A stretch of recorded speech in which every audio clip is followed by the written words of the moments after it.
Welcome everybody to Cool Guy Reviews, the channel where we take a deep dive into movies, TV shows, pop culture, and games. And welcome back to my One Piece live action series review. Today we're going to be taking a close look at episode 3. And like I said in my previous video, we got 2 great episodes in a row. Will the streak continue? We'll find out shortly. But first, I'm going to hit you guys with a spoiler warning. So if you don't want to get spoiled, please go watch the episode, then come back and support this video. Alright, now that we got that out of the way, let's set sail. Episode 3, Tell No Tales. We start in Syrup Village 7 years ago where a young boy named Usop rings the town bells and yells, "The pirates are coming! The pirates are coming!" as the town hides in fear.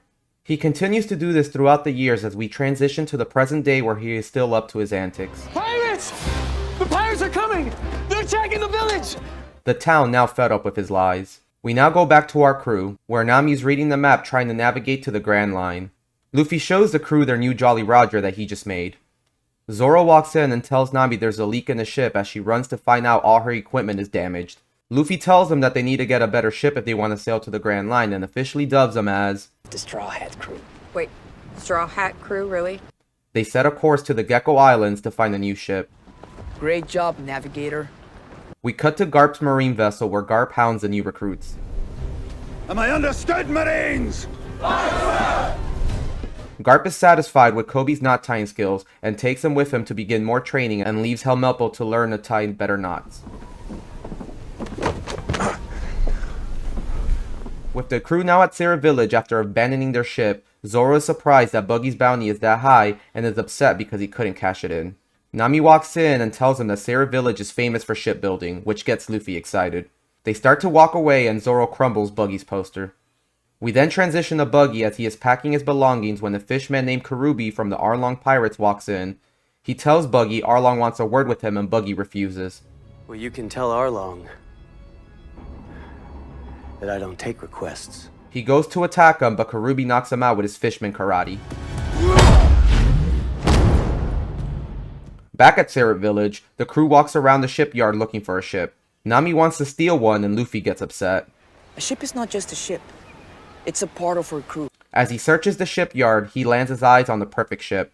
Usop, who works at the shipyard, tells Luffy how great the ship is as Zoro and Nami catch up to Luffy. Ecstatic, Luffy wants to purchase the ship, but Usop says he technically can't sell it to them, but it belongs to his best friend who might be able to help them out. Back at Garp's vessel, Garp challenges Kobe to a strategy game to test his knowledge. Let's see if you can do more than tie knots. Kobe struggles to beat Garp at his challenge. After some careful strategizing, he finally manages to beat Garp. Come on. That you did? He tells Kobe decisive action is the only way to stop pirates and tells him to Clear the board, we go again. Back at Syrup Village, Usop takes the crew to meet Kaia, a young rich girl who owns the entire shipyard. As he leads them to the back entrance, he is stopped by 2 of the house workers, Sham and Bucci. Kaia walks in with her butler, Klahadore. Usop surprises Kaia since today is her birthday and she invites him for dinner. Klahadore disapproves since Kaia is terminally ill. Zoro gets suspicious of Klahadore. Inside the mansion, Usop sneaks into Kaia's room and tells her stories of his famous adventures.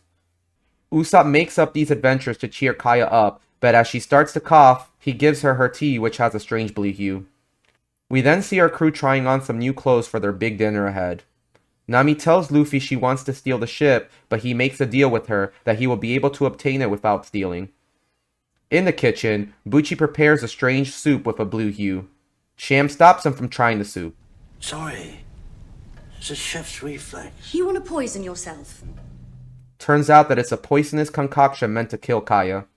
Klahadore walks in and reminds them everything must go perfect tonight. I'm sorry, sir, it won't happen again. No, it won't. He plans on killing Kaia so he can inherit her entire fortune. As the party is getting started, we are then introduced to Kaia's lawyer, Mary. Mary instructs Kaia that at the moment she turns 18, everything will be transferred to her as her parents died years ago. Klahadore steps in to disrupt them as dinner is ready. At the dinner table, Kaia speaks about her family's past and the shipyard as Usop steps in. Luffy, isn't there something that you wanted to talk to Kaia about? Oh, yes! Luffy tells Kaia that they are pirates looking for the One Piece and that they want to buy one of her ships as Klahadore gets angry. I should have known Usop would bring riffraff to our doorstep. Kaia starts to cough and Glahador kicks everyone out. Now look what you've done. You've upset Miss Kaia. All of you, out of this house at once. Kaia tells them that they can stay the night to his annoyance. Back at Garp's vessel, Helmelpo enters Garp's quarters and tells them that they found an abandoned ship with a Jolly Roger of a straw hat. Garp sends Kobe on his first mission to lead a small team to find Luffy at the Gecko Islands. Back at the mansion, Mary is at the cellars as Kalidor scares him. Mary is upset that Klahadore keeps taking advantage of Kaia. As Mary walks away to find Kaia, Klahadore stabs and kills Mary with bladed gloves. We cut back to Buggy's tent as Arlong, captain of the Arlong Pirates, arrives to speak with Buggy. Arlong is upset that Buggy ransacked one of the villages under his turf. Buggy tells Arlong that there is a pirate named Luffy that will cause him problems. Arlong will allow Buggy to live if he can take out Luffy. Back at the mansion, Luffy, who is searching for food, runs into Zoro, who is searching for a drink. Nami too is running around late at night stealing anything of value she sees. She accidentally walks into Kaia's room and gets caught. Nami sits as Kaia and her talk about life and attempt to bond with each other. Luffy and Zoro run into Usop at the kitchen, who is practicing on his sharpshooting skills. Impressed with his skills, Luffy tells Usop, Wow. You're a great shot. Usop tells him that he got it from his dad who left him when he was young. Usop the Great. Luffy recognizes him from Shanks' crew. I know him. He's a part of Shanks' crew. Usop seems a bit upset since Luffy has spent more time with him than himself. Zoro, still wanting a drink, asks where he can get one, and Usop tells him that they are in the cellar and decides to take him there. As they walk away, Luffy finds the soup and proceeds to drink it. Down at the cellar, Zoro and Usop search for a drink. Usop stumbles on Mary's body, which makes him fall over. Klahadore steps in, and Zoro recognizes him from a bounty poster. Turns out Klahadore is actually Kuro, captain of the Black Cat Pirates. Zoro attempts to kill Kuro as Sham knocks him out. Usop manages to escape, but Kuro lets him leave since no one will believe Usop due to all his years of telling lies. We cut back to Nami as Kaia and her finish bonding. Nami walks out of the room, returning all the stolen items, having a change of heart. Meanwhile, Sham and Bucci take Zoro and Mary's body and throw them into a well, disposing of the evidence. Usop runs around town, ringing the bells, knocking on doors as people tell him, Enough, Usop! Go home! Usop runs into his old home where he drops to his knees in sadness. We then get a flashback to Usop's childhood where a man brings Usop home to his sick mother.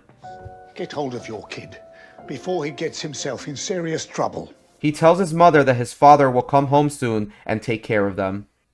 As he tells her his stories, she finally dies from her sickness. We transition back to the present day. Usop is upset no one believes him.